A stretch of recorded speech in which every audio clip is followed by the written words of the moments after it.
வியானா வந்து வந்திருக்காங்கன்னு நான் சொன்னேன். பிரவீன்ராஜ் வரலன்னு சொல்லியிருந்தேன். அதே மாதிரி வியானா வந்ததை பற்றி தான் இப்போ ப்ரொமோ போட்டிருக்காங்க. வந்த உடனே கண்டிப்பாக வந்தோடனே எல்லாரை பற்றி ஒரு இது சொல்லுவாங்க. அப்போ தானே வந்த உடனே ஏதாச்சும் சண்டை மூட்டி விட முடியும்னு இது பிக் பாஸ் எப்போவுமே பிளான் பண்ணுறது தான். அதே மாதிரி சொல்லியிருக்காங்க போல இருக்கு.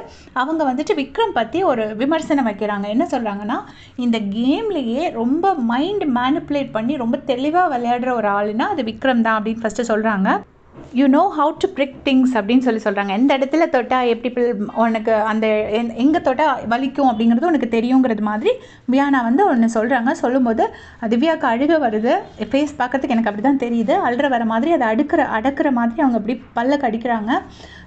சாண்ட்ரா வந்து பக்கத்தில் இருந்துட்டு சொல்கிறாங்க, வேண்டாம் வியானா, இந்த டிஸ்கஷன் நமக்கு இப்போ வேண்டாம், இப்போ நம்ம அந்த டாபிக் பண்ண வேண்டாம் அப்படின்னு சொல்கிறாங்க. அது வந்து நம்ம சொல்ல முடியாது, அது அவங்களோட பேச்சுரிமை. ஆப்வியஸ்லி நமக்கு பிடிச்ச கண்டஸ்டன்ட் சொல்லும்போது நமக்கு கொஞ்சம் கஷ்டமாக தான் இருக்கும்.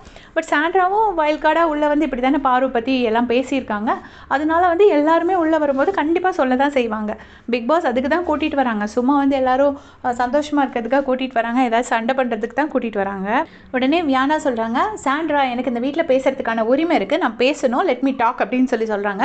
சொல்லிவிட்டு அது வந்து நான் அந்த மாதிரி ஒரு ஷேட் இருக்கிற விக்ரமை எக்ஸ்பெக்ட் பண்ணவே இல்லை, நான் ரொம்ப ஹர்ட் ஆகிட்டேன் அப்படின்னு சொல்கிறாங்க. எதுக்கு அந்த பக்கெட் மேட்டருக்குன்னு நினைக்கிறேன். ஆக்சுவலாக அதில் வந்து விக்டிம் வந்து விக்ரம் தான், பட் எதனால் அப்படி பேசுகிறாங்கன்னு தெரில. அப்போ வியானா, நான் ஒன்று சொல்கிறேன் அப்படின்னு சொல்லிட்டு விக்ரம் எந்திக்கிறாரு. திவ்யா மட்டும்தான் அப்படி நடுவில் குறுக்கால பேசுவாங்கன்னு நினச்சேன், பட் என்னன்னு தெரில, விக்ரம் குறுக்கால எந்திரிச்சு சொல்கிறாரு, வியானா நான் ஒன்று சொல்லிக்கிறேன்னு. அப்போ வந்து வியானா சொல்கிறாங்க, அண்ணா நான் முடிச்சுக்கிறேன் அப்படிங்கிறாங்க. இல்லை, மை கேம் இஸ் டன் அப்படின்னு சொல்லிட்டு வருத்தமாக எந்திரிச்சு போகிறாரு.